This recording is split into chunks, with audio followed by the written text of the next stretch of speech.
আসসালামু আলাইকুম ওয়া রাহমাতুল্লাহ। আজকে আমরা সূরাতুত তারিক বানান সহকারে ভেঙে ভেঙে শব্দে শব্দে উচ্চারণ করে শিখব। যদি আপনি এই একটি সূরা এইভাবে শিখতে পারেন তাহলে আপনি পুরো কোরআন শরীফে যে কোনোখান থেকেই রিডিং পড়া সহজেই শিখতে পারবেন। তাই ভিডিওটি অনেক গুরুত্বপূর্ণ একটি ভিডিওর মধ্যে কেউ অমনোযোগী হবেন না। তার আগে ছোট্ট একটি রিকোয়েস্ট করব, আমার চ্যানেলটি সাবস্ক্রাইব করুন। তো চলুন আমরা ভিডিওটি শুরু করি। বিসমিল্লাহির রহমানির রহিম। ওয়াও লাগবে এই সিনের সাথে ওয়াস, সিন জবর সা, ওয়াসা। মিম আলিফ জবর মা, হামজা জের ই। এই মিমের মধ্যে আমরা 4 আলিফ টান দেব, কারণ এই মদের হরফের উপর মোটা চিহ্ন, এরপরে যদি এরকম গোল হামজা হয় তাহলে সেখানে 4 আলিফ টান হবে। ওয়াও লাগবে এই তো এর সাথে ওয়াত, তো আলিফ জবর ত, রজের রি, কবজের কি, ওয়াত তারিকি, ওয়াসসামাই ওয়াত তারিকি। এই গোল চিহ্নটার নাম হলো ওয়াকফ। এখন আমরা যখন এখানে দম ফেলাবো তখন আমরা শেষ হরফের মধ্যে কি দিব? জজম দিব, অর্থাৎ সাকিন দিব। এখন কফের নিচে যদি জেরকে বাদ দিয়ে সাকিন দেই তাহলে আমরা কিভাবে পড়ব? ওয়াসসামাই ওয়াত তারিক, এরকম করে পড়ব। ওয়া জবর ওয়া, মিম আলিফ জবর মা। এখানে 3 আলিফ টান দিব, কারণ এই যে মদের হরফের উপর চিকন চিহ্ন, এরপরে এই যে লম্বা হামজা, এই জন্য এখানে 3 আলিফ টান দিব। ওয়ামা, হামজা লাগবে এই দালের সাথে আদ, র আলিফ জবর র, আদ র, কাব জবর কা, ওয়ামা আদ র কা। এই রয়ের মধ্যে 1 আলিফ টান দিব, কারণ খারা জবর খারাজে উল্টা পেশ হলে 1 আলিফ টানতে হবে। মিম লাগবে এই তো এর সাথে মাত, তো আলিফ জবর ত, রজের রি, কপ পেশ কু, মাত তারিকু। এখন যদি আমরা এখানে শেষ হরফে কি দেই? জজম দেই, তাহলে কিভাবে পড়ব? মাত তারিক, এরকম করে পড়ব। ওয়ামা আদরাকা মাত তারিক। হামজা লাগবে এই নুনের সাথে আন। এখন আয়াতের শুরুতে যখন এরকম হামজা থাকে তখন আমরা অনেকেই পড়তে পারি না যে এই হামজাটা আমরা কিভাবে পড়ব। যখন আমরা এরকম খালি আলিফ পাবো, উপরে জবরদের পেশ কোনো কিছু থাকবে না, তখন আমরা শুরুতে জবর দিব, ওই আলিফের উপর জবর দিব। যখন জবর দিব তখন সেটা হামজা হয়ে যাবে, তখন হামজা নুন জবর আন। এই নুনের মধ্যে আমরা গুণনা করব। নুন এবং মিমের উপর যদি এরকম তাজদিদ থাকে তাহলে সেখানে গুণনা করা ওয়াজিব হয়ে যাবে, গুণনা করতে হবে। নুন লাগবে এবার এই জিমের সাথে নাজ, এখানে একটু ধাক্কা দিয়ে পড়ব, কারণ কলকলা হলো 5টি, কপ্ত বা জিম দাল। মিম লাগবে এই সায়ের সাথে মুস, সালিফ জবর সা, কবজের কি, বা পেশবো, সাকিবু, আন নাজমুস সাকিব। তাহলে আমরা ওয়াকফের সময় এই শেষ হরফের মধ্যে আমরা জজম দিব, অর্থাৎ সাকিন দিব। যখন সাকিন দিব তখন আমরা এভাবে ওয়াকফ করব। সাকিব। হামজা লাগবে এই নুনের সাথে ইং, এখানে আমরা নাকের বাসি দ্বারা গুণনা করব, কারণ নুন সাকিনের পরে যখন ইকফার হবে তখন সেখানে গুণনা করতে হবে। কাপ লাগবে এই লামের সাথে কুল, লাম পেশ লু, কুল্লু, ইং কুল্লু। নুন ফাজবর নাফ, সিন লাগবে এই লামের সাথে সিল, লাম লাগবে এই মিমের সাথে লাম। তো আমি পূর্বে এই জায়গার মধ্যে বলেছিলাম যখন নুন এবং মিমের উপর কি হবে? তাজদিদ হবে, তখন সেখানে গুণনা করা ওয়াজিব হয়ে যায়। এজন্য এখানে আমরা গুণনা করব। লাম, মিম আলিফ জবর মা, এখানে 1 আলিফ টান দিব, কেন জবরের বামে খালি আলিফ, 1 আলিফ টানতে হবে। আইন জবর আ, আইনটা একটু চাপ দিয়ে পড়ব। আমরা হয়তো অনেকে আগে কোরআন শরীফ পড়ছি বা কায়দা পড়ছি, কিন্তু হরফের উচ্চারণগুলো সহি করতে পারি নাই। যাদের হরফের উচ্চারণ সহি হচ্ছে না তারা আমার নুরানি কায়দা কোর্সের প্রথম, দ্বিতীয়, তৃতীয় এই 3টি পর্ব দেখবেন। এবং যাদের হরফের উচ্চারণ সহি আছে কিন্তু 1 আলিফ টান কোথায় দিতে হবে, 4 আলিফ টান কোথায় দিতে হবে, গুণনা কোথায় করতে হবে, তারা আমার নুরানি কায়দা কোর্সের 5ম, 6ম, 8ম এবং 9ম এই কয়েকটি পর্ব দেখবেন। তাহলে অবশ্যই আপনি সহি শুদ্ধভাবে পড়তে পারবেন। এবং যদি আপনি 30 নং পারাটি পুরোটাই তাজবিদ সহ ভেঙে ভেঙে শব্দে শব্দে উচ্চারণ করে শিখতে চান তাহলে আমাদের চ্যানেলটি সাবস্ক্রাইব করে আমাদের সাথেই থাকবেন। তাহলে আইনটা একটু চাপ দিয়ে পড়বো। আইন জবর আ, লাম লাগবে এই ইয়ার সাথে লাই, হা আলিফ জবর হা, আলাইহা, হা আলিফ জবর হা, ফা জের ফি, হাফি, য দুই পেশ জুন, হাফিজুন। এখন যদি ওয়াকফ করি তাহলে এই যে তানবিন আছে, দুই পেশ আছে, এই দুই পেশ কিন্তু বাদ যাবে। এখানে আমরা জজম দিব। ইং কুল্লু নাফসিন লাম্মা আলাইহা হাফিজ, ফালাম জবর ফাল, ইয়া লাগবে এই নুনের সাথে ইয়াং, জ পেশ জু, ফাল ইয়াং জু, র লাগবে এই লামের সাথে রিল, হামজা লাগবে এই নুনের সাথে ইং, গুন্না করব, নাকের বাসি দ্বারা গুন্না করব।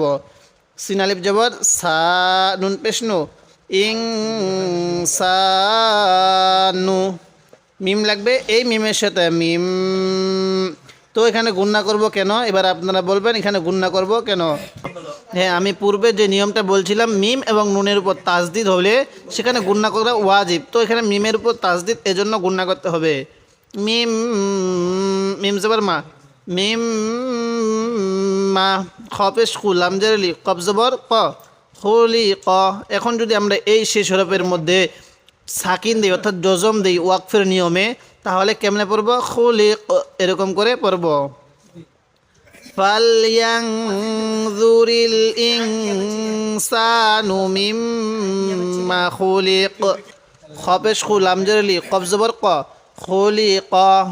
মিম লাগবে এই মিমের সাথে, এই নুনের সাথে লাগাবো না। যখন সাকিনওয়ালা হরফের পরে তাসদিদওয়ালা হরফ হবে তখন আমরা এই সাকিনওয়ালা হরফটাকে বাদ দিয়ে এই তাসদিদওয়ালা হরফটাকে ধরব। তাহলে মিম লাগবে এই মিমের সাথে এবং গুণনা করব। এখন মিম,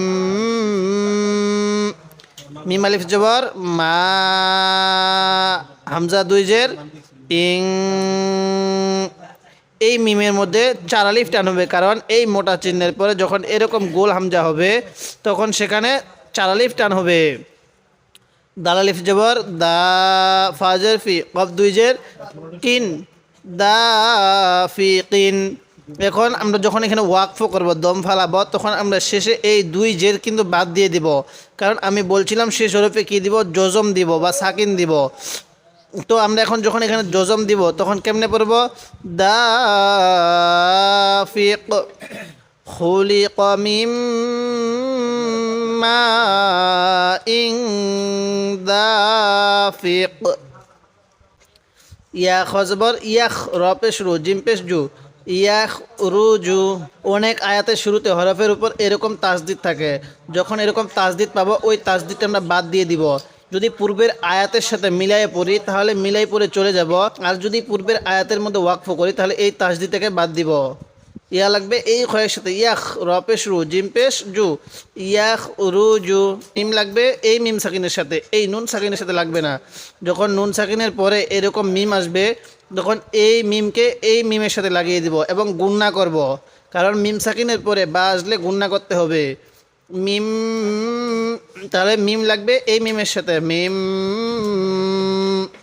বা লাগবে এই এর সাথে বাই, নুন লাগবে এই সদের সাথে নিস, বাই নিস, সৎ লাগবে এই লামের সাথে সুল, বাজের বি, বাই নিস সুল বি।